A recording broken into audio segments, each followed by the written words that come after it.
the way, what do you think of Existential Dread?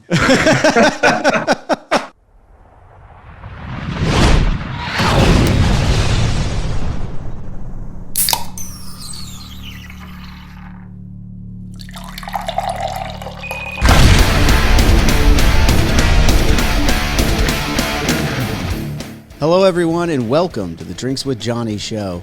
Today I am joined by the singer of the Australian metal band Parkway Drive, Winston McCall. They are coming up as a band on 20 years and it's really exciting to watch their career. They put on an incredible live show. They just finished up a tour in Europe and their new album out is Darker Still. A lot of cool stuff coming for this band. They've got a lot of hype going, and rightfully so. So looks like Winston's ready to go. Let's start the show. Winston McCall, how the hell are you doing today, man, in all its glory? I'm doing good. It feels like summer's actually around the corner here, which is really, really nice, considering we haven't had one of them in like 2 years. So yeah, that's right. You're in Australia right now. You guys are getting ready for summer. We're in the middle of October, where I'm in Southern California, where it just starts to get like kind of cold for a second. Yeah, I was gonna say. I have to put on like a little bit of a jacket out here. yeah. Where sometimes you can't quite wear shorts and flip flops. Yeah, it's a real pain in the ass. Yeah. So you guys are coming up on 20 years as a band with Parkway Drive next year. That's incredible, man. Yeah, dude. That's pretty weird. That's pretty weird, man. You don't look old enough to be in a band that's been around for 20 years, man. How does that work out? Thank you. I'll put that on my tombstone the day I die, so that's nice. Yeah, it's a trip. Like, I mean, it's just strange. You know how it passes in a flash. Yeah. It fully passes in a flash. And the fact that like we started doing this. I mean, no one starts a band going, you know what, we're going to last for 20 years. But like we literally started the band out of other bands which had existed for possibly like 6 months. So you have this expectation that like this is something that you're going to play six shows and then you're going to be sick of it and then you go on to the next thing. So like, I don't know. I can literally pinpoint the exact time when we're like, hey, do you guys want to go on tour? You can do 5 shows in different places around Australia, and us going, may as well. Might never happen again. And from that point in time, we never stopped touring. Wow. So you guys formed in Byron, Australia. Where exactly is that? It's the most easterly point of Australia. So I don't even know how to explain it. Like it's 2 hours south of Brisbane. Okay. 10 hours north of Sydney. It's like this. I think there's like 15,000 residents in our entire town. So it's like a small little town. It's just this little surfy town that like it became quite famous recently because it's stunningly beautiful and a whole bunch of people from Hollywood moved here. But other than that, like growing up here, it's just like a little beach bum town where like all of our parents and their generation moved to just to surf and live in caravans and get stoned. That sounds like amazing. Yeah, it is. Like it's stunning. I don't want to. I'm not trying to get a job for Tourism Australia or anything, but anyone that comes to this country and is like, where should I go? I'm like, go to where we're from. Like it's absolutely stunning. Like we have, it's a coastal town situated just off the rim of a massive extinct volcano from like millions of years ago. So we have this crazy mountain range behind it. We have like crystal white sands, like incredibly stunning beaches, rainforest and everything. And yeah, it's a beautiful place. Like I don't know. I've been to every corner of the globe and I still come back here and I'm like, damn, this is nice. So yeah, I'm very, very lucky to live in this part of the world and be from here. Dude, I'm sold. I've never been to. Yeah, next time you're here, man. Coming out. I'm making a stop by. I mean, it sounds like even more glorious Huntington Beach, to be honest. Well, at least Huntington that I grew up in. Like now, it's quite bigger. But when I was growing up, I mean, it wasn't much more than 15,000. Probably like 30,000, 50,000 max. Now it's a little bit bigger than that, but yeah, little surf town, everything. Did you grow up surfing there then? Oh yeah, we're all surfers. That's the thing, and that's like we were all surfers before we were band guys. Like that's the strange thing, and it took us actually a long time to like. The band was almost second priority to surfing for a long time. Were you Like it guys really, really were you was. guys going pro, or a few guys? Like I ride a bodyboard, and I was doing that pretty seriously for a long time. Like I got on the cover of a couple of magazines and stuff, and I was on tour and everything. And it was never like something real because like you don't make money out of doing it. It wasn't a career, but it was a passion, full on passion. And like we'd literally like the first couple of years touring, we would plan tours around surf spots in Australia. Like you'd go and play where the waves were going to be good. So on the off days, you're like, I just hope the swell's good because the surf's going to be good. And I know the breaks around there are really sick. So Dude. we did like several runs of touring Australia, literally around just the concept of it taking us to surf spots. Well, Which dude, is you guys keep kind of doing it. You lunacy. guys keep doing what you're doing. You're going to be able to do that around the world, obviously. Yeah. Like, Yeah, I mean, until you like get Jack to Europe and Johnson there's no style. surf. Pretty sure that's what he does. He hangs out with his buddy Kelly Slater everywhere, and that's like the only place he does. Like him and Kelly Slater decide where they're going to go based on the swell of the world. It's pretty crazy. Man, that's it. It's interesting you said Huntington as well because like the first time we ever came to the US for the first time, like Huntington was the place which we really resonated with. And we Really? spent a lot of time there. We made a lot of good friends like in that area. And we spent a ton of time there because it really did like connect with us. Like we'd gig and then we'd just go down, hang out at like either the pier or down at Newport, down at the Wedge and just body surf and stuff in between like touring dates. So Hell yeah. I fully can connect with it. Exactly what you're saying about that place. It's really Well, special. dude, if you're ever around again, like I gotta have you over. We gotta go surfing out here, or if I'm out there, we Yeah, gotta go boy. surfing. I did man. not grow up surfing. I grew up here, which is hilarious, and I did not start picking up a surfboard until I was 25 years old. I did body surfing and swam in the Yeah. ocean. I did junior lifeguards. I was familiar. I could handle the ocean. I knew how to read a wave Yeah. and everything, but I just, for whatever reason, I never picked up a board until I was You're never 25, too and now old, it's my man. favorite thing. Yeah, you're never too old. And like my wife was similar to that. Like she was born in this town, and didn't start surfing until she was like 30. And I was like, you know what? Like, I'm just gonna throw you on a board and teach you how to ride a wave, and then completely addicted, life-changing thing. So yeah, man, we get waves. Like, love to share waves with you. What's the standard wave like? Or I mean, I know it's not standard, but you know what I mean. Like, what are you? No, looking we at? got What we kind of got surfing like at? Byron's a really like we're really blessed in the it's called Cape Byron. So it's like this big spit. We have this massive bay which draws around with this big spit of land with like a lighthouse on it. And the way that it's situated means like essentially that every wind except for like a straight easterly, one of the breaks is going to be offshore and good.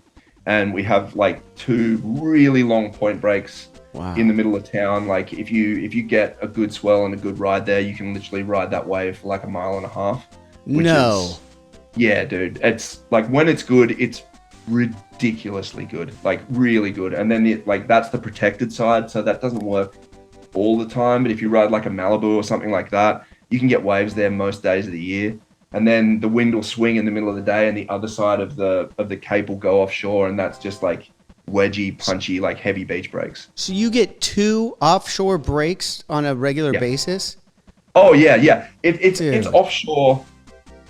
I'm gonna say at one of the breaks in town will be offshore 98% of the time of the year, just like because of the way the land is situated. Like you'll be able to be like, well, if that's onshore, that's offshore, and vice versa. So yeah, man, Wow. it's really really nice. Like it's pretty crowded these days, just because. I mean, Well, people like you come on Nice. these podcasts and talk about how great. I mean, I've never heard of such a place, man.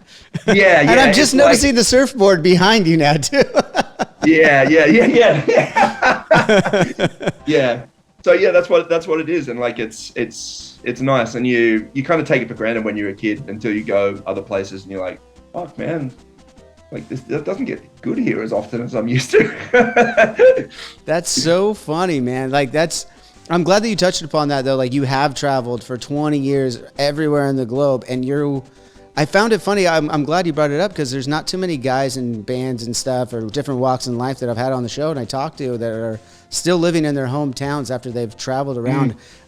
Me and the rest of the boys in the band, Avenged Sevenfold, stayed in Huntington for a very similar reason. And it's kind of, I mean, family as well, but a couple of us are surfers and like, I'm a half mile from the beach. Like I wake up in the morning, drop my son off at school, hop on the bike and I'm in the water. Like that's what it is every day.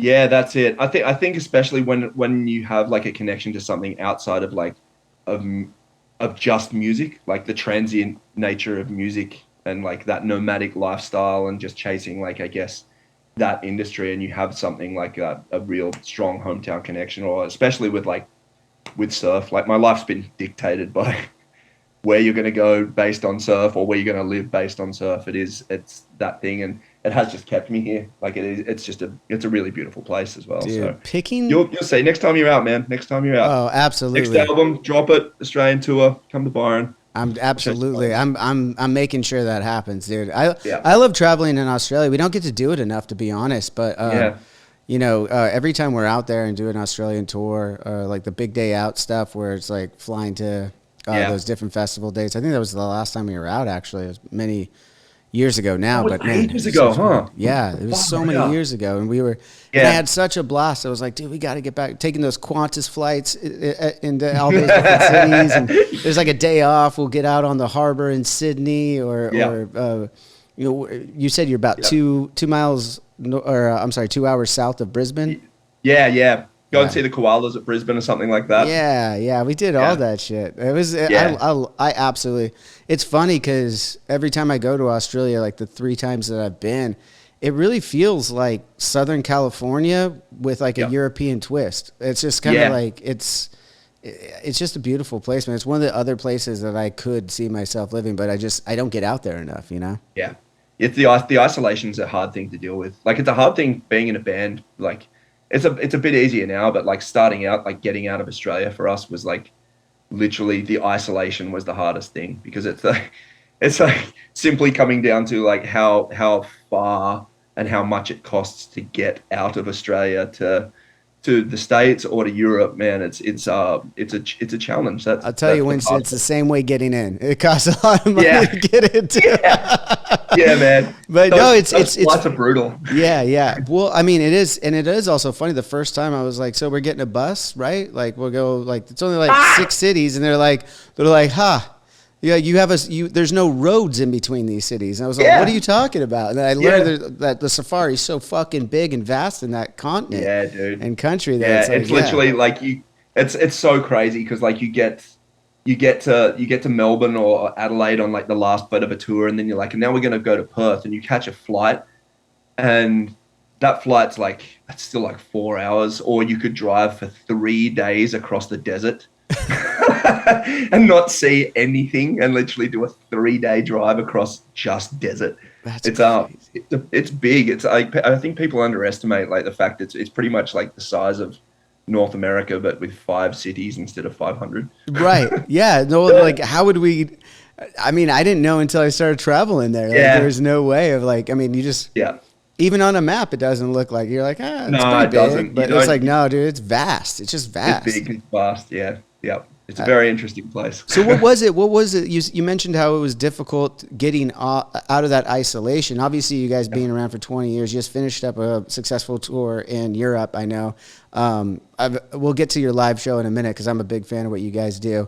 But like, what was it that first got you off the continent? And was there a band that took you out somewhere that made it easier for you? Did you guys finally just like save up enough money to be like, we're going, let's do this? Or what was it that got you off the continent for the first time? A combination of everything. Like we originally like essentially toured Australia until we couldn't tour Australia anymore.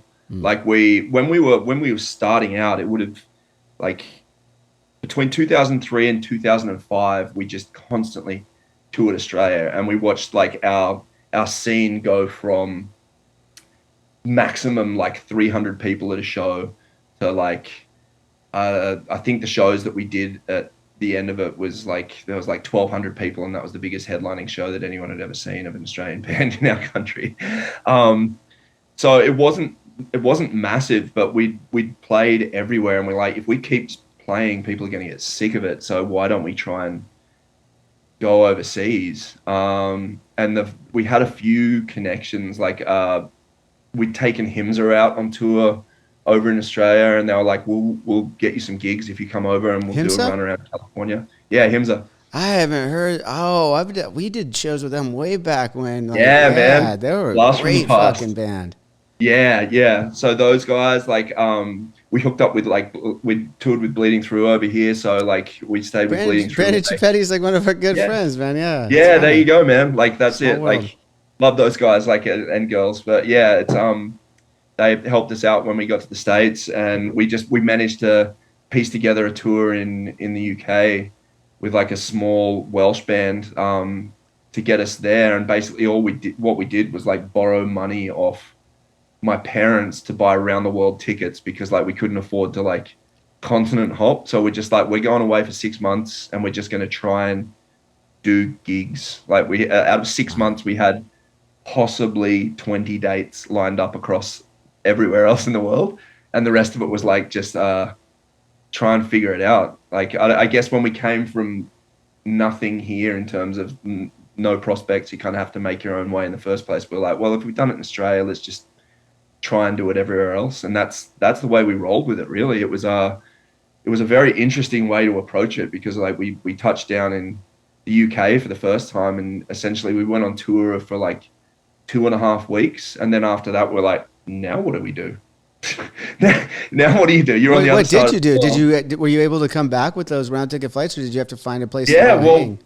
essentially what happened was we started just putting feelers out there and just trying to, from the small connections we made there, we were able to jump on a couple of shows. And then our current booking agent in Europe, Avocado Bookings, like they were a small group at that point in time, and Marco, um, who runs and owns that, is a partner in it, came and checked us out at a show and was like, I think you guys can do things. I'll start like putting you on gigs. Like there's tours going around, and I'll just get you on an opening slot. And we just hire a car, throw everything into the car, and just drive to like, I don't know, Czech Republic, Milan, somewhere in Norway, and just do a gig, like just open a show for a package tour, and we'd essentially be the local opener, but we'd be the local opener from Australia. That is a wild. That's a wild way of touring, man. I'm not gonna like. Oh, yeah. That's Yeah, it was nuts. Like it was the only chance we had though, because we were kind of in this rock and hard. It was a rock and hard place because like no one really knew that the Australian scene existed in general for any kind of heavy music. And we spent a long time like trying to fish for labels anywhere, and no one really wanted to sign us or release anything we had because they hadn't seen us play. But we couldn't play because we didn't have a record out and no one knew who we were. So it was like catch 22, and we're like, oh, well, fuck this. Let's just go and do it ourselves and play until someone knows who we are. And that's like, we ended up on Epitaph that way as well. Like Epitaph in Europe saw us and we're like, yeah, we'll re-release your debut album, and like you can be an Epitaph band. And we're like, okay, cool. No one else wanted a piece of it. And from there, it just kind of, it started in a similar way that it started in Australia. It just started in Europe first and then in the States. And then it's just kind of snowballed that way. It's been a really organic process because you start literally at nothing. You start at ground zero. You have no foundations. You're left like on the side of the road with a sleeping bag and a car full of gear and 5 mates, and that's it. Like that's all you have. You don't have any money. You're hoping that the rider's okay, and if it's not, you're going to steal something off the headlining band's rider, and that's how you survive for 6 months. Dude, that's funny. I mean, I think that is the way to do it. I mean, maybe it's because you and I both don't know any other way, but like that's literally the same thing. You just fucking go for it with your buds, you know? I mean, that's the thing. And like for us as well, like we grew up not expecting anything in life. Like I'm talking like at a very base level, like that, like for everything that I said about Byron being a beautiful place, like when we grew up, it had the highest unemployment rate in our country. It was like, it was renowned as the place where bums just go. Like there's every other week there's a TV show on like, here's the biggest loser in Australia, here's the biggest bludger in Australia from Byron Bay, and there'd be some gotcha program on like how another unemployed person is like leeching off the government kind of thing. So we all went to school, failed school, and had no like expectations of career, of any way out. So when someone's like, hey, you're doing this thing that is kind of popular in your country and it's super enjoyable, you want to just like roll the dice on going on a big adventure overseas, you kind of just go, well, yeah. Like, what's the worst that's going to happen? Like, at this point in time, the worst that's going to happen is literally what you imagined for yourself in the first place. You couldn't really imagine going anywhere. At least this way, you're going to have gone on something that, like a trip that you will remember for the rest of your life. And there's no downside to that. Like, that's if when you come from that, it's kind of a win-win situation, I guess. So, yeah. Yeah. No, I mean, I hear you on all of that. That's incredible, man. But first of all, I can't believe your news stations would just like pick on people like that. That's pretty fucked up. But oh yeah, we had like you're talking about like a country that had at that point in time 4 channels. Like you guys have cable, we had 4 channels. So at like 7:30, there'd be some like exposing show of like, check out this dodgy builder, he's doing things and ripping people off, and check out this guy, he's taking money from the government. And it would always be someone from Byron, someone we know, and just like, oh. You're like, yeah, he probably did do that shit. yeah, 100%. It was all real, but you're just like, oh, they're picking on us again. Shut up. It's brutal. It's brutal. But you did mention Epitaph being the label that picked up. What year was that? Was that on the? It was on the debut album that we put out. Like we put out "Killing with a Smile" in 2005, 4. Okay. I can't remember. I'm like, it's almost 20 years, man. Like, I'm not going to hold you to it. Yeah, that's the thing. I'm going to say early 2000s because so early 2000s, and we'd already released that and on Resist Records in Australia. Okay, yeah. And I think we had a little bit of distribution in Europe, but that was it. But this was like 6 months after we released it that they were like, yeah, we'll release it again, which was mental in my mind. I'm like, the album's already out. They're like, doesn't matter. We'll just start printing it under Epitaph now, and it's an Epitaph record. And I'm like, sick. Yeah. Like, did you guys know? Did you guys know a lot about Epitaph? Yeah, in Australia, dude, we grew up like that was the biggest trip for us because like at that like we all grew up listening to like skate surf punk. Like it was all of the soundtrack to every single surfing movie growing up in the 90s was like Bad Religion, Pennywise, Offspring, NoFX, like that style of music, like early Warped Tour music was it. That was the scene which we grew up in, and somehow we slowly like grew into like the world of metal. But that was where our roots were, and we like have a huge history and a huge knowledge of Epitaph and a massive amount of respect for them. But when they signed us, like I think they like Converge had released an album on Epitaph, and that was as close to like a heavy sound as they had. And all of a sudden they're like, you guys want on? And we're like, next to Rancid?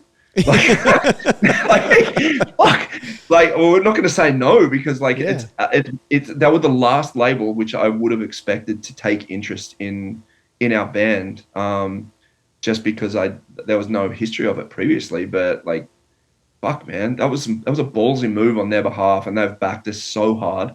That's one of the things as well. Like it's really strange to when you have a lot of labels like just go, no, we can't take a punt on you. To have someone like Epitaph go offer us what they did in terms of like releasing the record and to be part of their roster, and then when we rock up in California for the first time on like the second show, like, yo, Brett's going to come down and say hi, and like he wants to check out the gig, and I'm like, bullshit. Like just like straight up, thanks for saying that. Yeah. But nah, that ain't happening. But fuck, dude rocks up. Hey, I'm Brett. Like, thanks for releasing your record. Like, you guys want to go get pizza? And like, duh. Like Yeah. literally, like my favorite band on the planet is Bad Religion. So Dude, that's like rad. Brett Gowitz rock up and like have signed you to his label and obviously gives a fuck it was a complete mind warp, and it turns out it wasn't just like it's not that we thought it was too good to be true at the start, but we're like this dude can't be that into it, but it just turns out that it is. The dude's like is incredibly hands on with his label and cares about every single thing he does, and has cared about this band from the day he heard us equally up until now, and that team has been behind us the entire way, which is so rad. It's so rad, man. That's so incredible, man. I wasn't sure if Epitaph was that prevalent over in Australia. Again, just being ignorant to it, I just didn't Yeah, know. no. But Yeah, what you no. just described right there too is all of my childhood as well. Like all those Yep. Epitaph bands and Brett Yep. himself, the iconic Bad Religion. I mean, everything. All that surf punk stuff, like that shaped my inspiration for music as Yeah. well. And our first label was Hopeless, which was another kind of Oh, punk. I never knew that. Yeah, right. Yeah, it was kind of a punk Yeah. label out here as Yep. well, and that started taking chances on these heavy bands Yeah. right around kind of the same time as you guys were Yeah. getting Epitaph. That's kind of weird and like serendipitous almost that we're having this conversation and like just even starting from the surfing and then talking about punk rock and everything and how you Yeah. guys started out.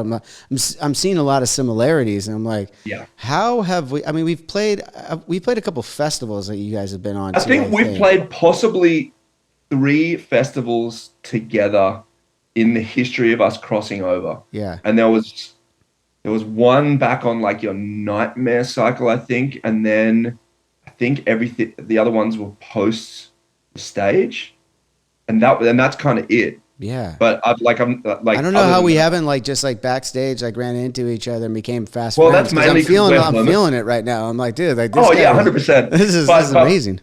what you're also feeling as well is definitely a more updated version of who I am as a person and who we are as people as well. Like we've been quite reclusive as people as a band up until like the last kind of I don't know, I'm gonna say post COVID. Okay. Like it's interesting. Like we were kind of antisocial, and it was never out of like malice. It was more out of insecurity kind of thing. Like we've always stuck very tight with just our group. So generally, like backstage, like you know how you backstage at like a Eurofest and there's hundreds of people and everyone's chatting and there's like 3 bars and like I'd literally just be like, that's too much for me. I'm just going and playing video games in the bus. And the other guys would like hop on a bike and ride away from the festival somewhere. Dude, that is again, it is you're describing my band. This is hilarious. Oh, there you go. That's why That's why we never ran into each other. Neither one of us were at those. those fucking bars. I mean, early on when we did those festivals, the first couple of times you'd see us there, and we'd get along with certain people that we had toured with before, but Yeah. we weren't the social butterflies that some of the other ones. And more power to them. We just weren't those guys Yeah. either. And it's funny you say post-COVID too. I mean, I just started this podcast in 2019, really 2020 is when I really kind of figured out what this show was supposed to be. And it has taken that. I mean, I didn't have social media until that time. I Yeah, wow. Like everybody in the band, like all of a sudden we're just like, oh, let's start talking to our fans a little bit more that way, and Yeah. for me it was, guys, like we're on tour with some of these awesome other bands, Yep. like I've never sat down with, aside from a handful of, I've never sat down and had a drink with them. It's like, Yeah. like I should do that a little bit more often. Like It's so strange that you say that because it really is like, even with the fans as well, like it really changed, like COVID and the break from it changed my perspective of like, what is to be gained from from interaction with that I'm missing out on in the path that I've taken, which is really, I'm not sure how it ever got to that point that it was at previously, but looking back on it now, like it's really strange. Like this previous tour, like we've literally just got off. It was I felt such more of a desire to be open and to connect with as many people as I could. And I think maybe it's that thing where you're in a band for so long, and it's a lot of survival status that you just build up walls, and you build up these walls, and you Yeah. kind of, it becomes a protective thing to a degree as well. And especially like, man, like you guys have been under the spotlight in terms of a very, very, very large band, and as soon as there's that spotlight, people want to, like, they want a piece of something in terms of interaction, and it can become quite intense. But having that all slip away because of COVID and then coming out the other side of it, I don't know. I see all the interactions that I've been having since on a much more, I'm going to say vulnerable, because I just feel like the walls are just down. Like, I don't know if people feel that when they're approaching me, like even talking to fans outside of shows and stuff. But it's something that I'm like, I want to spend like an hour of my time chatting to you guys, because there was hours upon hours upon hours upon years where I had no one to talk to because I was stuck in my house. Right. So it's a really different, all of a sudden the perspective's really, really shifted. Well, it really kind of, that perspective changes, that it really kind of puts, what's the word I'm looking for? It puts everything in its place. Priority. There's the word. Priorities. I was looking for. It Yeah. prioritizes everything a little bit differently for you. Yeah. That's the word I was looking for.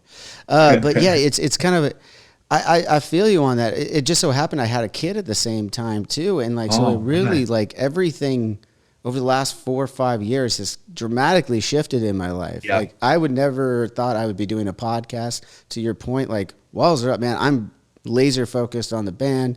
You know, you say that spotlight. I never felt that spotlight because I was so fucking focused. Like, all of us are so fucking focused on what we're doing.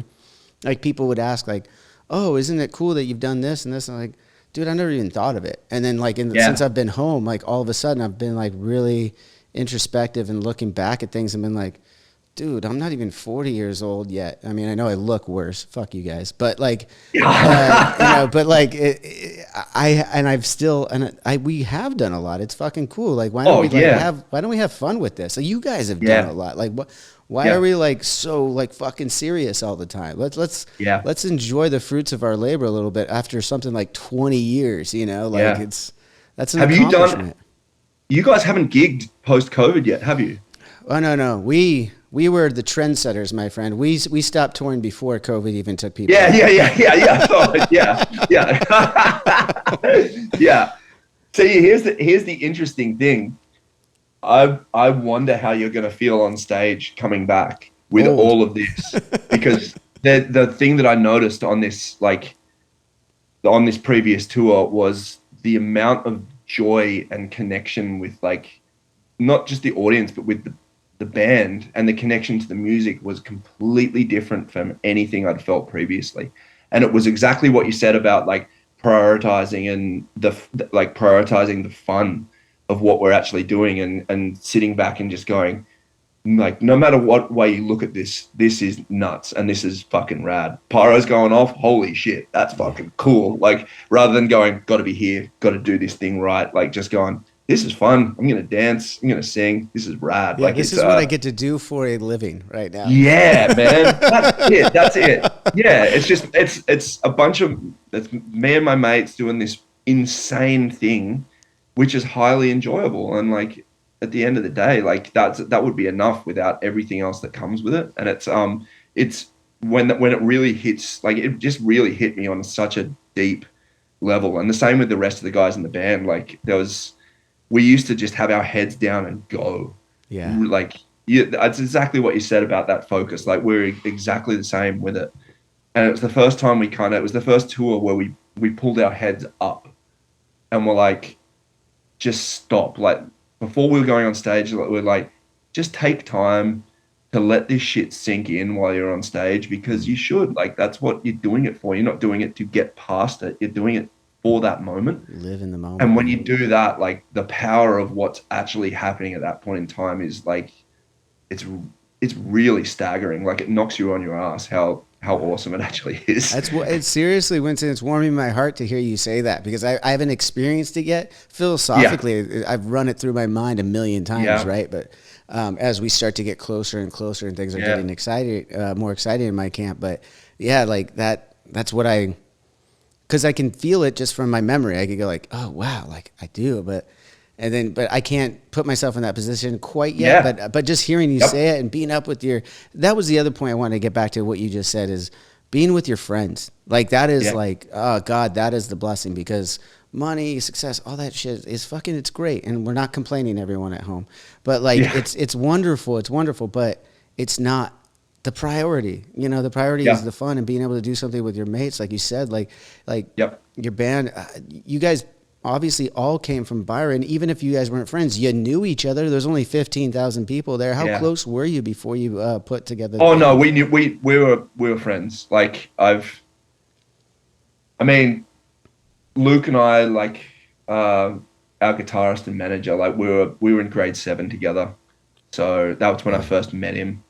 Our drummer, his brother Jed, who was our merch guy for a long time and still runs our merch store, he was one of the first people I met when I moved to Byron when I was 8 years old. So like I've known that family, and then I knew Ben himself from when he was 12, and the rest of the guys, like I think I knew Jeff from, I'm going to say like average of around from the age 12 onwards, we've known each other and been friends to a degree.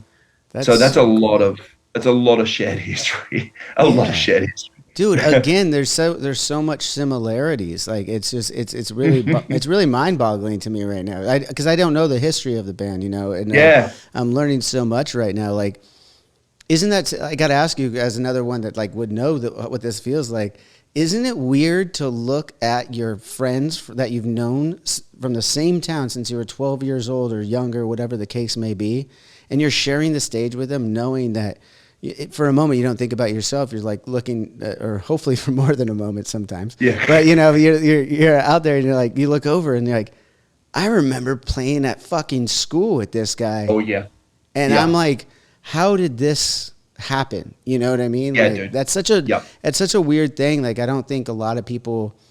No one gets it. Yeah, no one gets to feel that. Like, oh my God, I know when you were hanging out with my older brother and you guys were fucking around, you know, or like whatever it was, you have like distinct memories of this person before they were even an adult, and let alone in front of a crowd, commanding a crowd, doing what they love, and you're sharing that moment with them. I mean, that's just, that's something even as rare as being a successful band is, how much more rare it is to have those moments.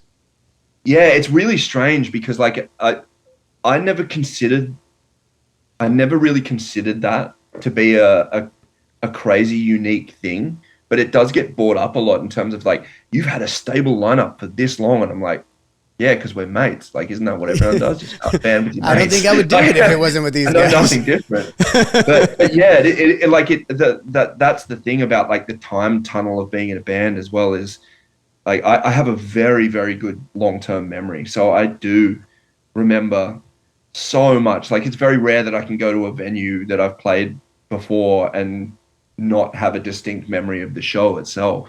Wow. And that goes from the start to the finish. And then you go back to previous bands, and then you go back to just when you guys started gigging together, and like watching Ben, like when Warped Tour came to town when we were in like grade 8, and that was probably the first year I even knew like our drummer Ben, and he was 12 years old on stage with Pennywise singing Bro Hymn. Like he was on stage with Penny. How did he get on? Yeah. Oh, like when they pulled people up at the end? So it was just weird. Like him and my brother were friends. Like my brother's several years younger than me. And somehow they ended up backstage at Warped Tour because, like, it was the first year that they decided to do it. They've tried it a few times, but Warped Tour came to Australia for the first time. And for some reason, Byron Bay was on the list of places to go, and they had it down at the local football field. And he ended up backstage. I don't know how, but Bro Hymn, they're just like, everyone on stage, and everyone backstage is just on stage. And I look up and I'm like, the fuck is Ben doing up there? Be honest, how green with jealousy were you at that moment? Oh, fully green. Like, all of us were. It's just like, out of anyone, it's you, the youngest brother. Like, wow. Yeah. That's so. What were some?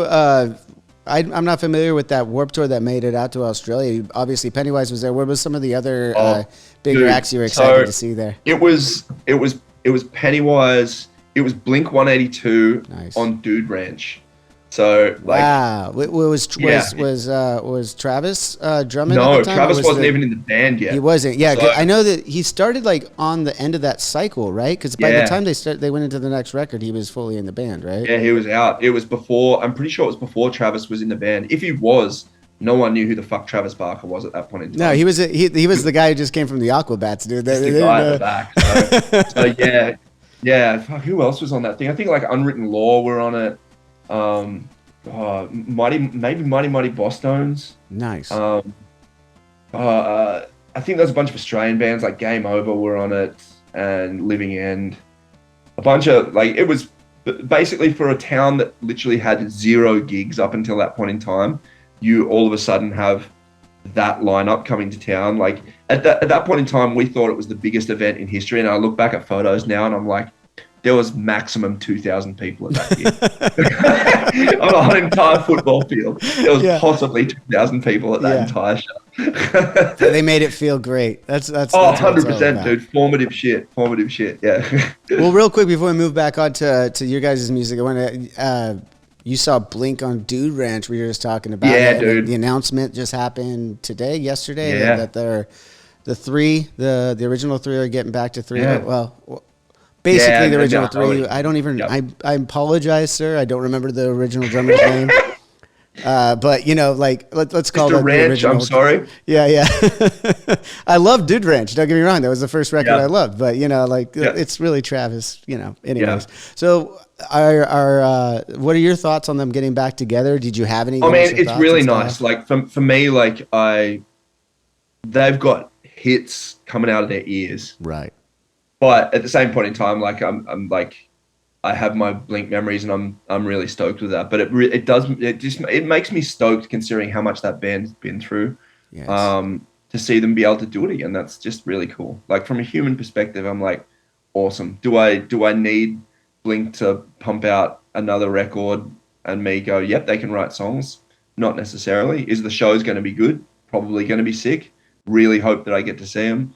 But for me, it's more just about like what Mark's actually gone through. The fact that like everyone thought Tom was insane for so many years, and then lo and behold, dude was actually right about some the wildest shit on the planet. Like, yeah, cool. And Travis Barker is like A-list celebrity now, so whatevs. Yeah. It's an incredible story, and like I'm glad you put up the story, man. The human aspect of it right there. Like we were just talking about what it meant for you to get back out there after COVID. Yeah. Imagine Mark going through COVID and cancer, after the pandemic and cancer, getting back with Tom, as you said, like everyone thinking, wow, he's completely crazy. It's like, well, he's not completely crazy. Like, I know. Yeah. Having that call and going, you know what you were saying about like aliens and working with the government and UFOs and stuff. Sorry, I laughed at you about that. Yeah, it's not that far-fetched. And there's some parts of let's get into that real quick, because I like talking to people about this, like where you're at now with the possibility of aliens, or where you even were before. Because for me, I'll give you my perspective first, so you might feel a little bit more comfortable to share yours. It's I've always thought there's something, right? Like to me, I think it'd be pretty ignorant to think that we're the only things with intelligent life in the universe, right? Did I ever think that like they were coming here, making it here?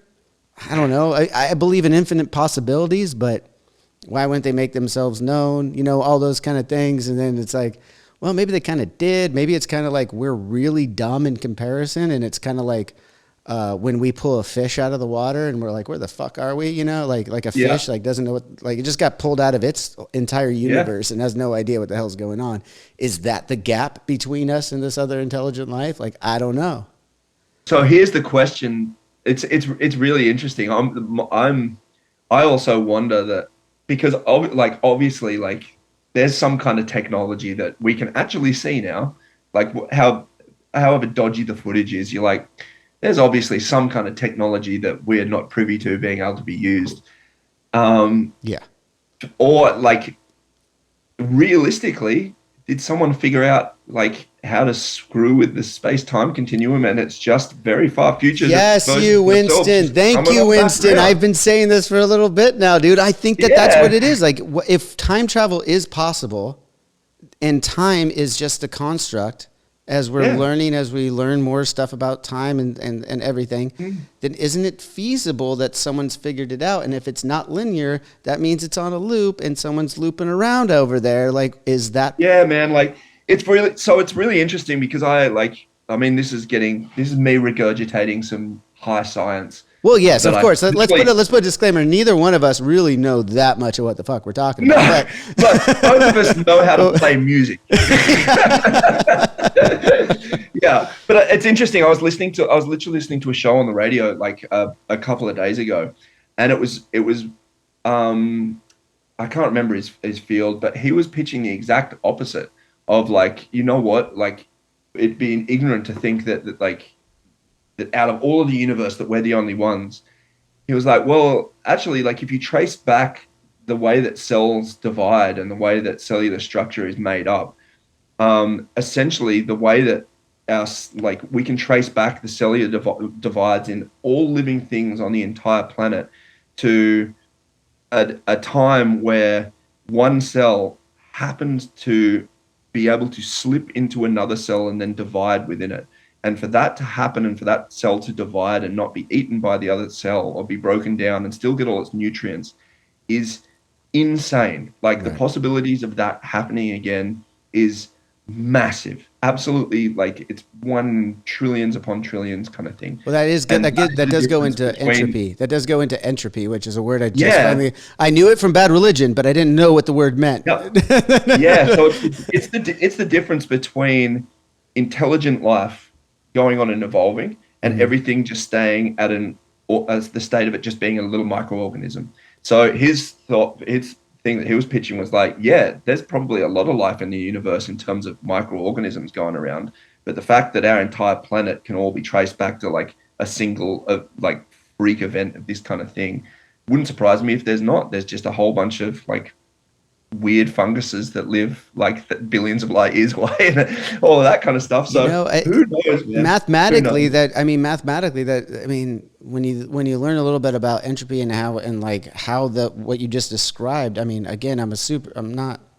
I know enough to know I don't know anything in the world. All right. Yeah, that's it. Me too. So it's like, but I like to think that I can understand it a little bit, and Yeah, I guess I do understand some aspect of what you just described too. It's like, yeah, like what are the chances? Like yeah, that's not like that makes a yeah. lot of sense, but and mathematically, like, but man, if it's so vast, if it's so infinite, then like, I mean, Infinite universe, Jesus.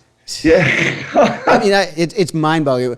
And this is so funny because I just started listening to this audiobook M Shadows turned me on to, and I'm not even going to try and say who wrote it because I don't remember right now.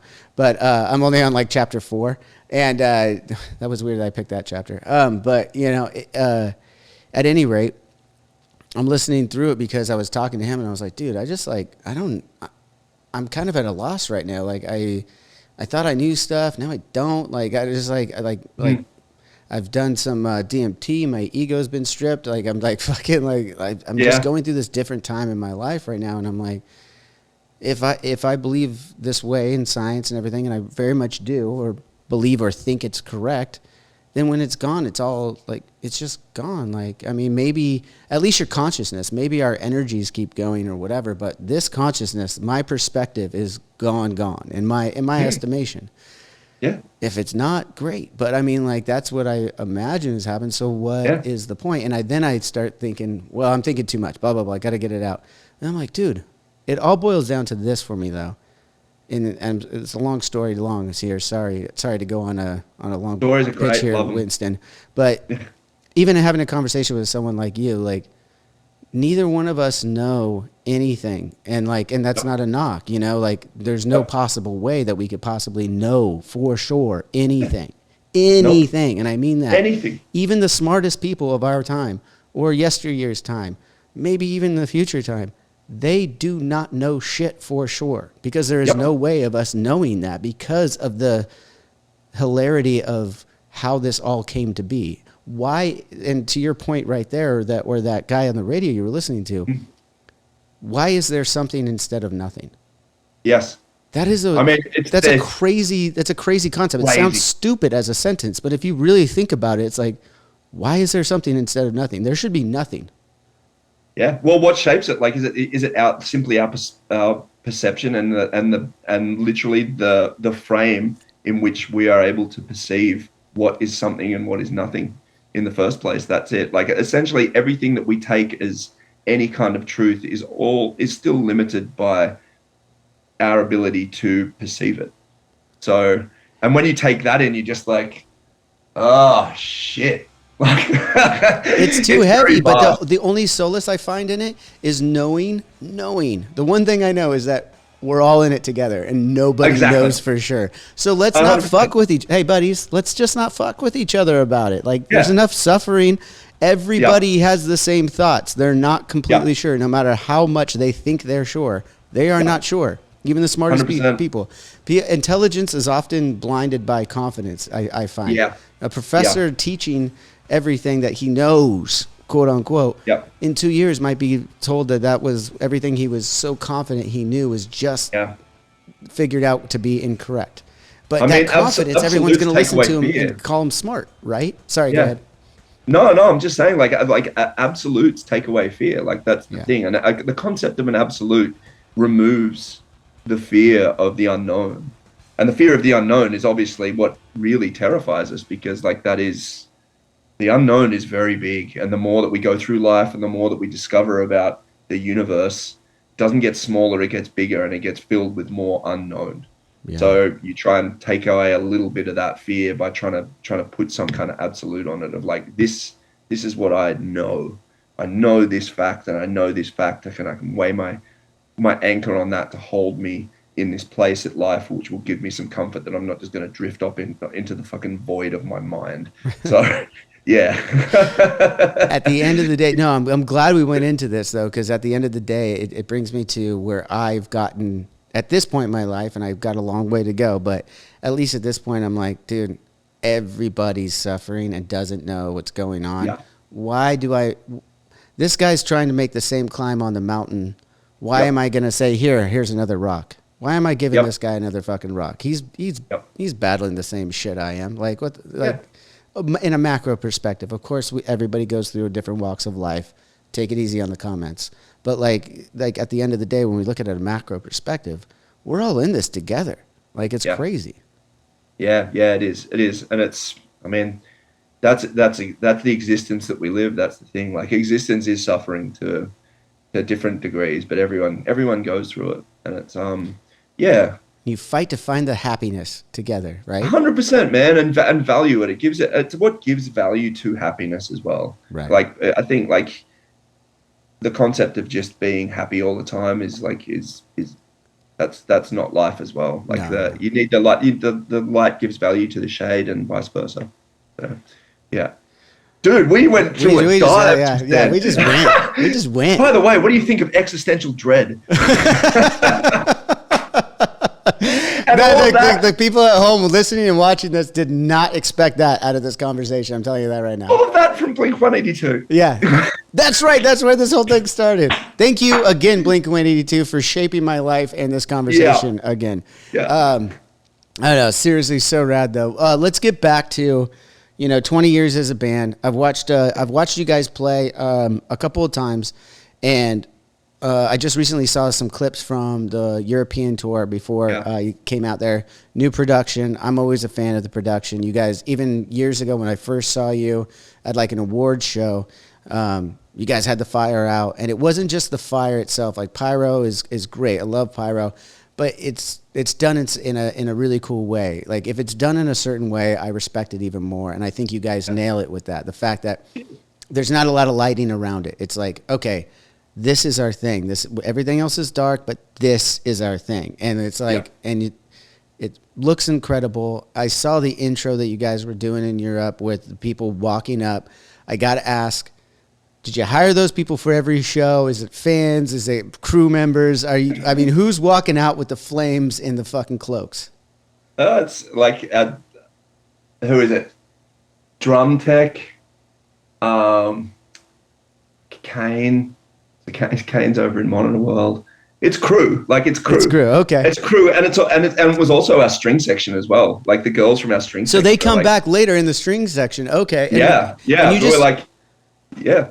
okay. I'm sorry. You're probably going to go into it, but No, no, in no. those, Like it's basically the way we run everything, like in the band production wise, is like from the ground up. It's myself, Luke, our stage manager, and our lighting tech. Like between us, we come up with a show.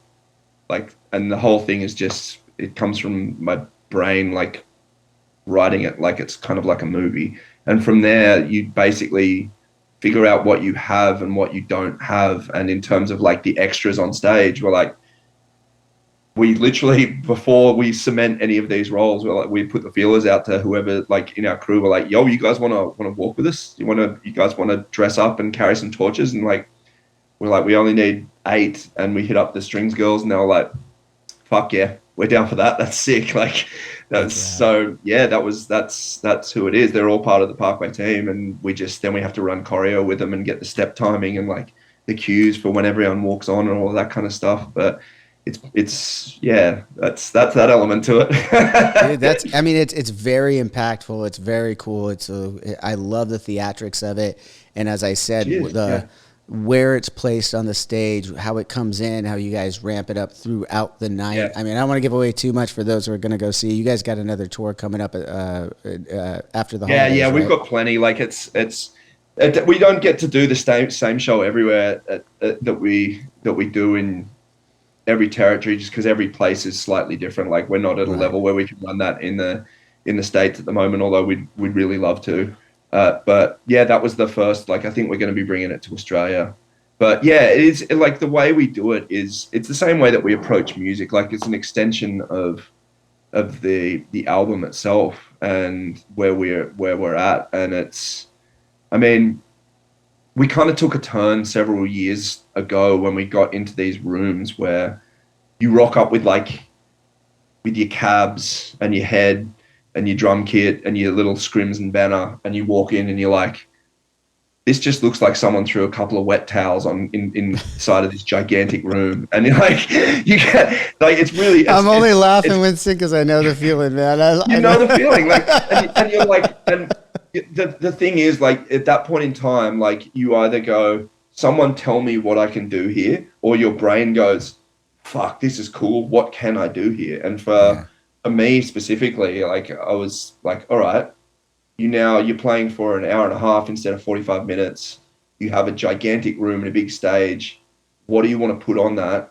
And what are you actually trying to do here? And it's been this slow process of figuring out what more there is to our music beyond just the adrenaline, because it started out very much as just adrenaline based sound of like, I want kids to mosh and stage dive and just go blah the whole time. And the more you grow up, the more down the rabbit hole of that artistry, like you sink, and then all of a sudden stagecraft comes into it, and you realize that is a very different experience to just like hitting play and listening to something. Like you have a visual in front of you which dictates how that music is going to be taken in, and you essentially get to curate an entire emotional experience for someone for that hour and a half or however long you choose to like put the show itself on for. And when that show begins, and when that kicks in, and for me it became a passion. Like I'm essentially get to create a show, a very cinematic experience. Like you walk in, the whole thing's the size of a cinema screen, except it's just playing out in real life. And you're like, and this is the art which we created sonically. And obviously when you put down a record, you've got something in your head, which like you've got a place that you go to that you're trying to put into that music. And all of a sudden you pull it back out and you go, physically, what is that going to be on stage? What is that moment going to be? And how does it all interact together? And where does it begin? Where does it end? Where's the mountain? Where's the hero moment? Where's the decline? Where are all of these things? And you put it all in order and you start shifting it all around and working with all the elements. And like, when do I want people to feel just adrenaline? When do I want them to shut up and feel the emotion? When do I want them to be physically scared of the fire? All of that shit, you like, you score it out, and you're like, and there's the show, and that's what our music represents for this period of time. So, That is yeah, no, Winston, man, that is so brilliantly put, man. I couldn't. it is. Yeah, It's great to hear you say, because man, you just put it in so many words. I mean, that you're putting on a show, like it's a play. It's the visual. yeah, It's not just visual art to the music, because you're evoking emotion. You want people to have a yeah, good time. You want to, just like a movie or a play would, or a TV show, you want to add that element, or just like listening to an album, like you said. Like, it's just, yeah. you want the whole experience, right? I think you just nailed it. Yeah, that's it, man. That's it, and it's an opportunity. Like I mean, I think it'd be different if it wasn't something that we're passionate about, or specifically, I'm just going to talk for me, something that I'm Right. passionate about. But it is like I'm obviously incredibly invested in what we do, but like it's fun, man. Like it's really crazy to be able to curate this massive artistic machine and have it continue to go. And I've got no idea what it's like to direct a movie, but it must be very interesting to finally sit down after the final cut and sit in a cinema and know all the work that's gone into it and go, there's my vision. Holy shit. Like, wow, that's what I had in my brain. Right. But I at least get to go on stage and do this thing and have this experience and look back at it and just go, like, this at one point in time was a vision in my brain, and now it's playing out in all of its like really intricate elements. Like it's nuts. Like when you roll into a venue and you're in a 10,000 cap arena and you go in and there's no stage on the ground. It's literally just an arena, and you watch that thing get built bolt for bolt to the point where you go on stage and you play this hour and a half theatrical cinematic event, and you watch it connect every moment that you thought in your brain, like physically and emotionally connect with the audience. And you knew that it started at nothing, and that nothing started as just a spark in your imagination. You can really trace it back and just go, whoa, like that's literally the power of imagination. Imagination and passion combined brings that to life. And an insane amount of hard work by some people who are very good at like putting shit together, which I can't even begin to comprehend in terms of the actual stage, like building shit. So Right. yeah, it's really neat. It's really neat, and it's something that I'm very like humbled to be given the opportunity to do by the band and by the fans as well. Like it's just rad.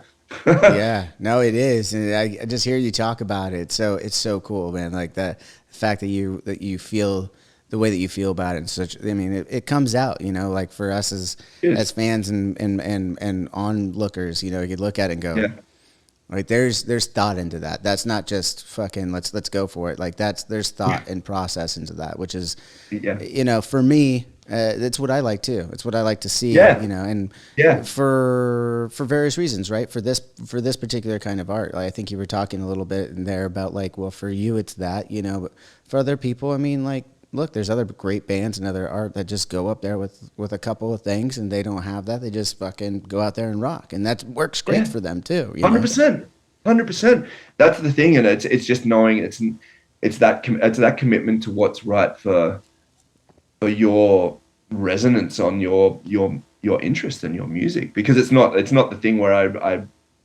ever go to a venue and I'm like, they're just standing up there with a guitar. What is this? Like it's not about that. It's simply about like, it's like following that path that we have in terms of of that moment in time, and how you connect with the sonics and the visuals that you're at, and it being true to that moment, which is just enjoyable. Like some of my most favorite people to watch literally have nothing. So it's not a show. It's Right. literally as human as it gets. It's like instrument, person, voice, bam, that's it. And you're like, that is incredibly affecting. Absolutely. But at this point in time, like I know where my heart lies with what we do as well, and the time to use that and how to use that. Yeah. And like I said, you guys are doing it great. Now, last question on the stage stuff though, with that orchestra, that quartet that you got out there. I know you already said you're not going to be able to probably take that everywhere and stuff. Yeah. some of the pieces of what you guys just did in Europe might not go Yep. everywhere. But were those just like some string people you got in Europe, or did you fly them with you from Australia? How No, was the hiring process for that? yeah, we've used a couple of string quartets in Australia before, and this is the second group that we've used in Europe. And I think Luke found them the first time, found a different group, and then this group that we hooked up with this time were referred to us by them, and they were awesome. Like it's an interesting dynamic, bringing someone in who's classically trained into like. By the way, he's screaming man next to you. You're gonna be That's standing always on fun, stage. even when you're in there doing the record, translating. You know, Yeah, like I want yeah. an entire orchestration here, and then like you have. And then you unmute the vocals and you're like, this is what's going on in the background. but yeah, the interesting thing was like, not only were like, they're like, we're down for anything. I'm like, you guys want to carry the torches at the start? Fuck yeah. Like That's when rad. we started like adding the extra pieces, because there was other parts which we scored as intermissions and stuff, which involved like theater play to a degree. They're like, what am I supposed to be emoting at this? And I had to explain, like, this is the emotion that I imagine your character is bringing at this point in time. They're like, okay, cool. And then they stepped into that, and then half of them turned out to be metalheads in the first place, so they were stoked. And then as the shows went on, um, they started like they became more familiar with the songs, because essentially at the start we just give them sheet music, and then they became familiar with playing it, and they're headbanging. There's cello bass spins going on. There's like Yeah. guys with playing violins doing high kicks and stuff, and it was so sick. Like their vibe on stage was so rad, and it like it's just a really cool energy. So I'm looking forward to working with them again, because they're just a bunch of really talented people, and it's nice like when you have elements that come from outside of like your circle of creativity. You really hope that that they mesh well and the vision can be shared or heightened. And when it works in that way, especially with four different people, because there's only five members in the band, you're like, we're almost doubling the amount of people on stage here. You're Right. like, I hope we're all like gelling with this, and for them just to go, yep, we get it, let's smash this thing, was like sick. So yeah, I don't know how it's going to go in the future, but I'm pretty sure they're going to be around for the Euro festivals, and I'm not sure everywhere else. We'll see where we're Yeah. at. Well, no, that's awesome, man. Like, and to the point of probably what's being talked about on the internet for a little bit right now, the strings being live versus not. I mean, obviously, you guys still have piano and stuff in there, and you have entire Yeah, orchestras that are bigger than just a four-piece orchestra. So yeah, you guys you guys got backing tracks. You're playing to a click for yeah, at least those songs that require yeah. that stuff, right? Yeah, for sure. Like that's Yeah. the thing. There's like French horns in there, and like the that was a full, like, I can't remember how many piece orchestra doing that. It's just like the power of the string section, the actual feel of the string section on Right. those songs. It adds just a whole nother weight and a whole nother depth. Like it it's just the dynamics of it being. I guess it's, as soon as you add imperfection, or you add, I'm not even going to say imperfection, you add the unique playing style to anything, you end up with a different feel to it and a different Personality, style because to it. each person has a personality when they go to play, right? That's it. Yeah, that's it exactly. And like we use it for like I essentially call it like it's act three before the encore. So there's two songs which they're on for, but then there's like we scored a whole different introduction for the strings to be introduced in Act Three. So there are sections. There's a whole other like 2.5 minute song itself, which doesn't appear on a record, which is like the strings and the drums. And then there's also like an entire violin solo for the introduction of the encore as well, which is not on a record either, which we score before with our sound department before Oh wow. they arrive, and then that's basically extra music with the strings as well. So it really does become an element, rather than it just being like, and then this part of the song which is live, it becomes really a more integral part of the show itself. Yeah. So Well, Yeah. I'm glad also you pointed. I mean, you talked about a director and stuff, and then they're asking you what emotions what's their motivation for Yeah. coming down with that, and you did get a little taste of directing there, then, didn't you, Winston? Yeah, yeah, true. I guess, yeah, yeah. Like, I guess the thing is for me, I don't. Yeah, I don't know. I don't know what I don't know what a movie director does. Other than watching Entourage, I got no idea. But yeah, no. To give you an idea, like I almost had a complete like anxiety breakdown before this tour because I'd spent so long coming up with this show beforehand, and we hadn't gigged in so long that it all seemed very, very doable. But then when we finally arrive at the venue, we had 5 different departments next to each other. And I'm calling them departments because it literally, that's what it was. Like I would walk in for 2 hours with like the visuals department, which was like projections and the filming of the show, anything else. And we'd sit there and I was directing, like going over all the edits that they had to run through the renders. And I'd sit there for like a couple of hours and go, okay, that's cool. Now I'm going to go over to the string department and would go there and go, where are we at with this? Okay. Yep. That's sweet. Awesome. And then I'd go over to the actual Foley department with the extra stuff with the music director and go, okay, where are we at with that? Okay. We need sound effects for these lights. We need this and that. We need this extra bit done. Okay. That's sweet. Then I went to the wardrobe department, which was me literally hot gluing fucking shit together for several hours and having fittings with people, and then go downstairs and go to the stage department and go, okay, how's the stage look? Okay, that's awesome, sweet, rad. And then at the end of it go, all right, pull everyone together. It's time to choreograph how this thing's actually working out. And you'd like play back the intro tape and go from the start 15 minutes of like intro tape rolling with everything on it and where everyone's going to be and all of this shit. And I was just like, what the fuck have I signed up to? Yeah. How long were you guys were doing rehearsals then? Because I mean that what you're describing obviously is production rehearsals. No, that was like we had 5 days of rehearsals for the entire show. You guys tried to do it all in 5 days before that? Yeah, that's what it was. And like I'd never experienced it to that degree before because it was just there was more elements to it than I had anticipated, and they were much more interlinked. So the whole time, all these departments were running on. It's not like I ever wrote down a script and had reference images and like people knew what was going on. I just go into these different departments and they'd go, "Is this right?" And I'd be like, "Yeah, yeah, I think that's good, and that's also going to work with what I'm going to go work on next." And I'd go in there and do the exact same thing with another department, and it's all just. The only reference point is like everyone coming together and turning their heads and looking at me going, is that the way it's supposed to be? And me like, yep, think so.